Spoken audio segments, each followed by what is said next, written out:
Hello and a very warm welcome to today's live stream. Just want to make sure everything is working fine. So give me a few moments and we should get going.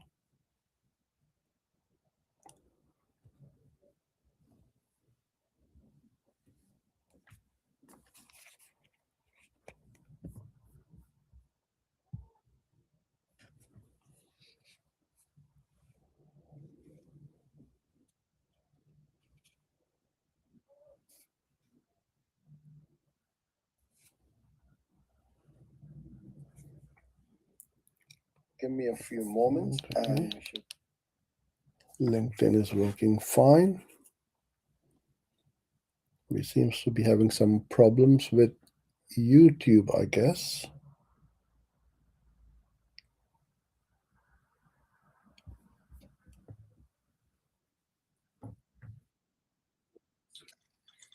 All right. We're all good to go. Okay, 4th of August 2026, and thank you so much for watching this live or as a recording. My name is Uzair Karawala, and at 2 o'clock every Tuesday afternoon, I go live, answer any questions you may have with regards to Google Ads, digital marketing, lead generation, anything and everything to help you with your advertising, marketing, and growing your business. So, this is obviously completely free of charge, very informal. If you have any questions, put that in the chat around this video and I'll try my best to answer them for you. Or if you would like me to prepare the question before the live stream, then please send it to me via our website and I'll research it a bit more in detail. And as you'll see in a minute, there are some few questions which have already been sent prior to this live stream, which I prepared, and we'll get started. All right. Let me bring my screens and share the right screen.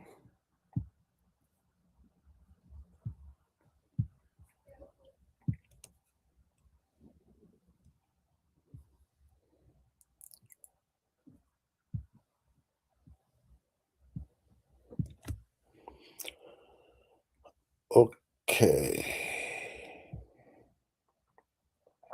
All right, here we are. So the first question I've been sent is, how much do I need to spend on Google Ads before I know if it is working or not? Yeah, really good question. A lot of people are a bit confused as to how long should they try it for before they run out of cash or burn all the cash. So I'll try to answer this for you in the most logical ways without giving you a generic answer. The first thing you need to do is work backwards from the cost per lead, and that is the best way to do it, in my humble opinion. And if you have got some data from earlier that each lead cost you £50 or 100 or whatever it may be, then that is your benchmark for Google Ads as well, or for any other advertising platform. Now, obviously, some platforms will be a bit expensive than the others, so you need to average them out. So the leads you want multiplied by a realistic cost per lead, picking a round number and hoping how the budget gets burnt. So first of all, you need to work out how much traffic or how many clicks you need per day as a bare minimum. Because if you're getting 1 or 2 clicks per day, it's going to be tediously slow and you will not see any traction. You're going to feel frustrated after a little while and probably give up. So I aim to go for 30 clicks per day, which has got some meaningful data in it. Because if you're running 30 days a month, you'll get around 900 targeted visitors to your landing page or to your website. And if it is less than 30 days and the data is just noise. There's not much in it to go from.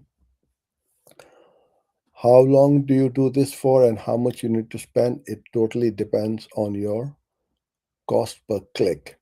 Some clicks are £2 or £1.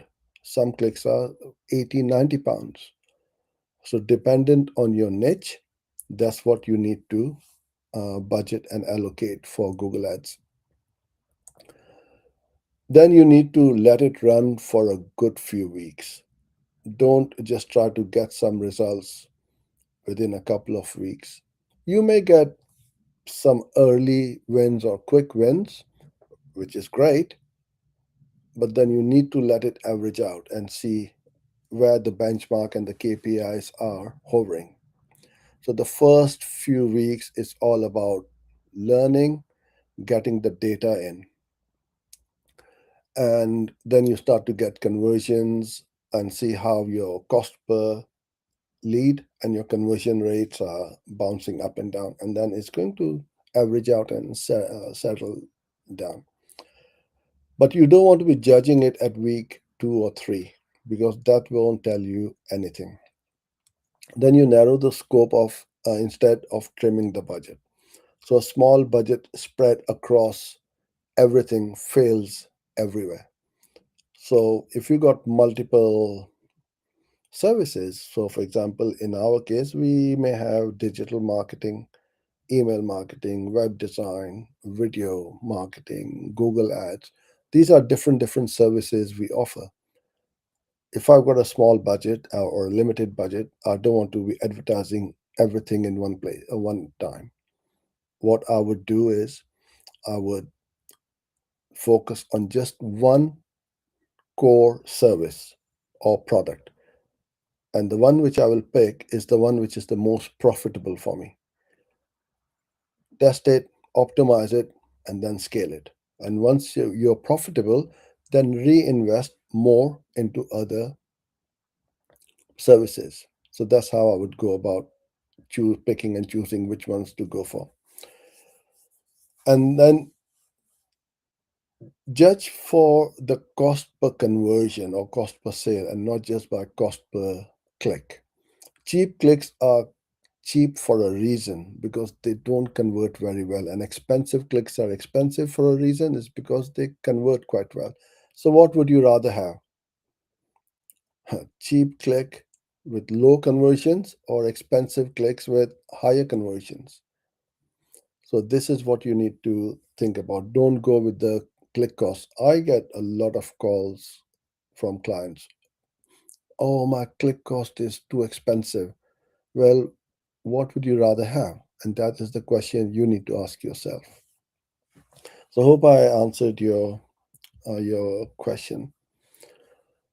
Okay, I'm gonna have a quick look on the chat. That's fine. All right, let's move on to the next one. Should I be using Performance Max or PMax, or is it just burning my budget? So first of all, you got to feed it really good quality conversion data before you start to trust it. That is the most important bit. So PMax roughly needs around 30 conversions per month. Different gurus and experts are going to throw around different numbers, but for me, 30 is the bare minimum. From that, the PMax campaigns can see and learn what we are looking for. Below that number, you probably will be wasting a fair amount of budget. Second thing is exclude your brand. Now, this is not applicable for small businesses who don't have any brand traffic. And again, I'm asked a lot, or should I be excluding my brand traffic? Well, if there is no brand traffic or brand searches, there's nothing to exclude. But if you got a big brand or you are a big brand like Nike, Apple, there's a huge amount of brand searches being made. That's where you would definitely exclude your brand traffic so it does not cannibalize your conversion data. So your assets are your new targeting. What I mean by that is you need to have images, videos, the text headlines, and these are the main levers you control. What I quite often see is you will have one image and one video. No, Google needs a lot more. So especially video, and you got to test out different messages, different hooks, and see what's working and what's not working. So the weak creative equals weak results. So you got to invest wisely and properly if you want to run PMAX. Switch on the controls most people ignore. So negative keyword list, brand exclusions, as I said earlier on, URL expansion, you need to switch it off, and proper audience signals will guide PMAX to really good performance because you can scale really well with PMAX. And I would highly recommend that you run it alongside your search campaign, never instead of it. Search catches the intent. We know what clicks we are getting with high intent search terms. PMAX catches everything else. So turning off search and you lose your best value traffic. So you got to run both of these in parallel. And even if PMAX is taking all the credit, i.e., the conversions, let it run. Don't think that search campaigns are wasting money because you'll find that once you switch off search, the PMAX starts to go downhill as well. Okay.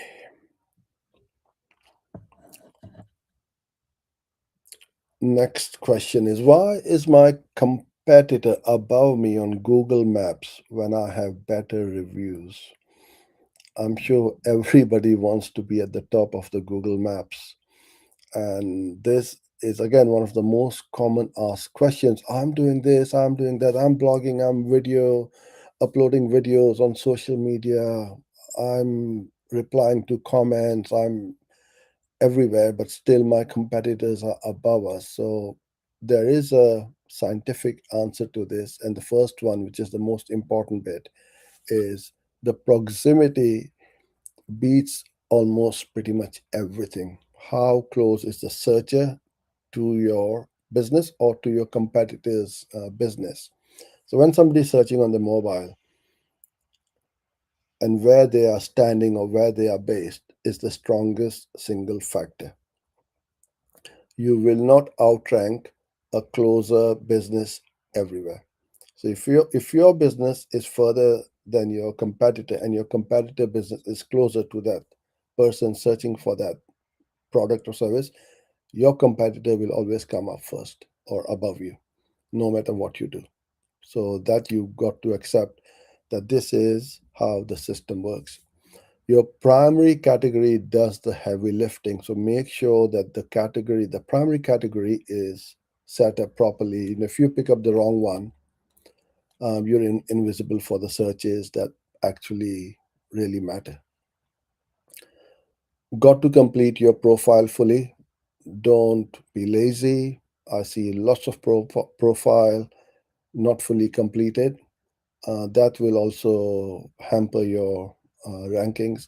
So put in all your services, your service areas, hours when you are open or closed, attributes, photos, post, complete everything and be active. And what I mean by active is keep updating your Google business profile regularly because if you just set it and forget it, Google is going to recommend others who are actively posting regularly.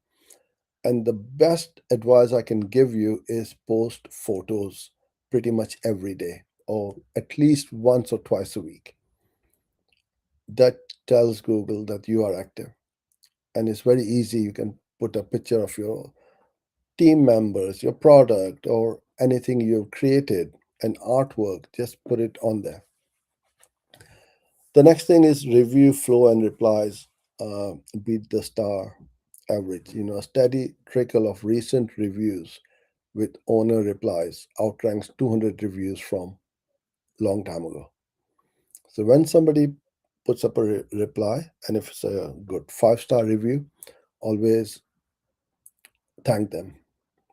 And should somebody put up a review which is not so good, where they are maybe complaining or did not get the right service, don't ignore that and try to delete that, because you can't.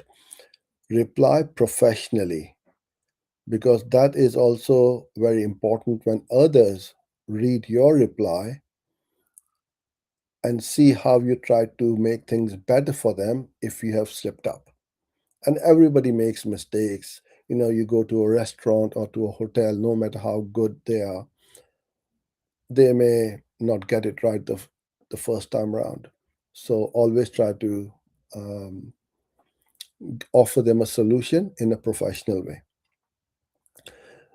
Your website is also very important and still counts. So location pages, you need to have the same name everywhere. Address, phone numbers will reinforce your profile. Okay, I've got a comment. Hold on, let me just stop sharing for a second. From Sayed. Thanks, Sayed Shoaib Ali. When I do audits, I see some agencies add initiate checkout as primary conversion along with purchase, and the client has no idea about these. So, would you suggest shutting down the campaign as the initial learning and conversion signals um, it received? I think it's a little bit more on here, which is not showing on the screen. Let me try and read it. Or is it better to create a new ads account? Mm, well, first of all, I would not put up the initiate checkout as a primary conversion. That is misleading to the customer and to Google, right? It depends on how much conversion action or how many conversions you have in the account. If it has got a lot of conversions like these, then obviously that account has been fine tuned to that conversion. So it may be better to just create a new account. But if they aren't anymore, then you just reset the conversions, create new campaigns, and start again. So I don't think you need to set up a new account. Just create a new campaign and make sure that, yes, you set up the initiate checkout as a secondary signal for sure, but don't restart the that same campaign. Create a brand new campaign.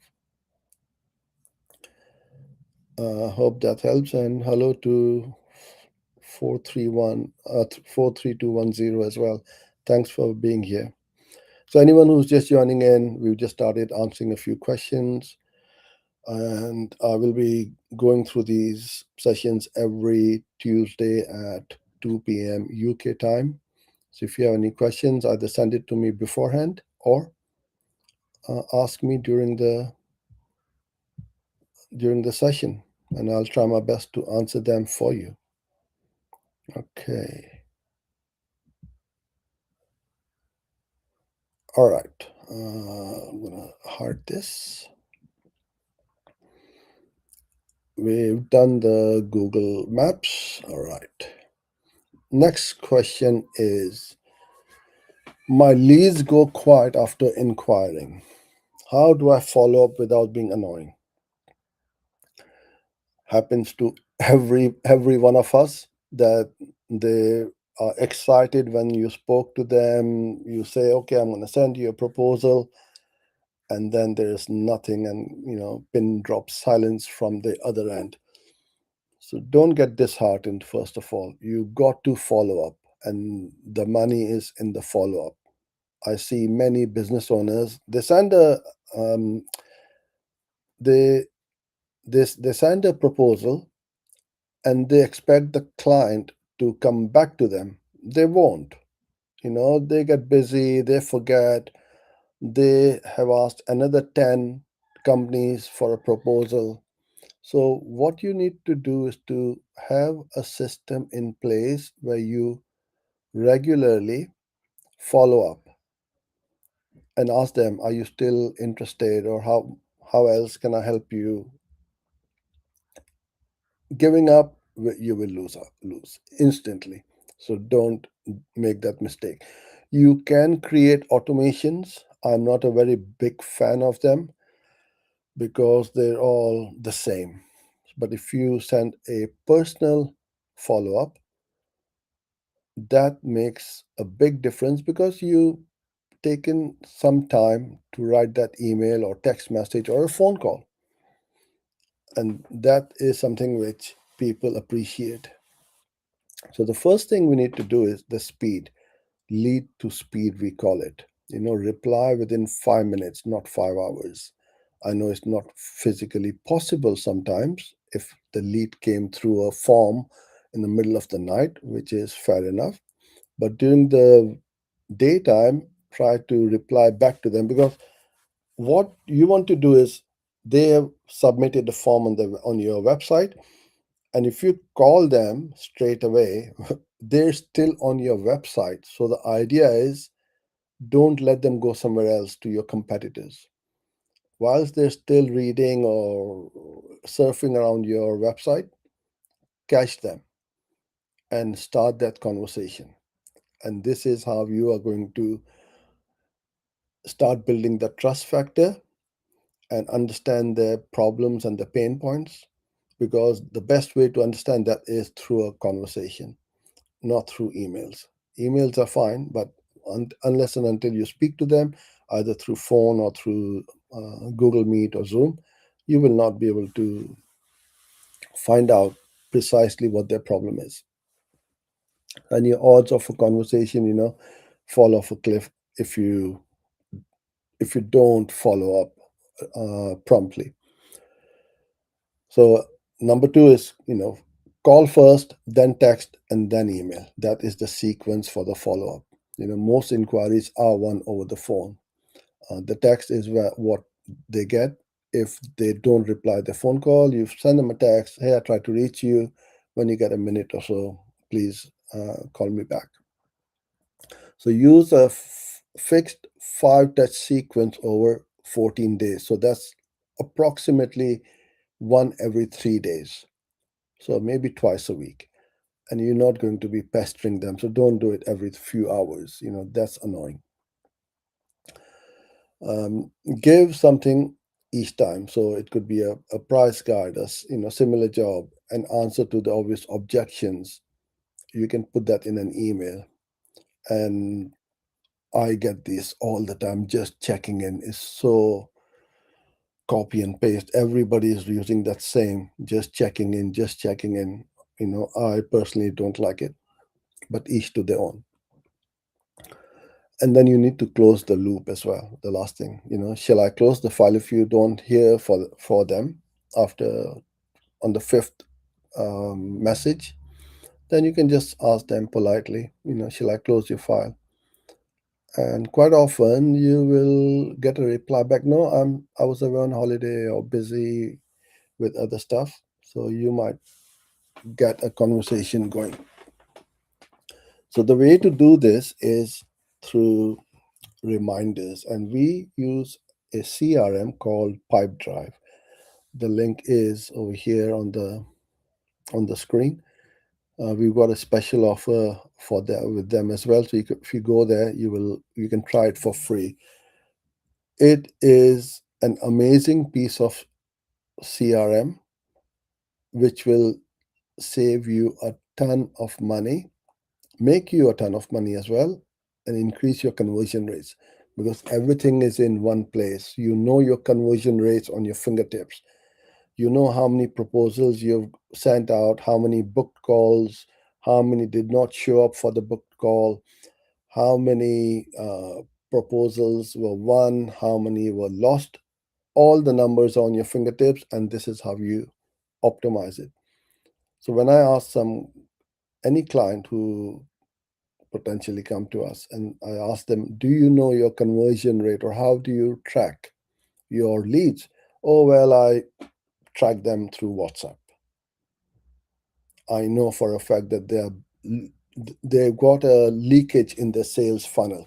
So you've got to stop that. And especially if you're running paid ads, you've got to have a system. You can't have a follow-up system in your brain or on WhatsApp that, yes, I know how many to follow up, when to follow up, who to follow up. There is no way in the world anybody can do that. Okay. So I'm gonna see if there are any other questions. If you have any other questions, please pop them in the chat and I shall try to answer them for you. If not, then we'll wrap it up for today and I shall see you guys next week.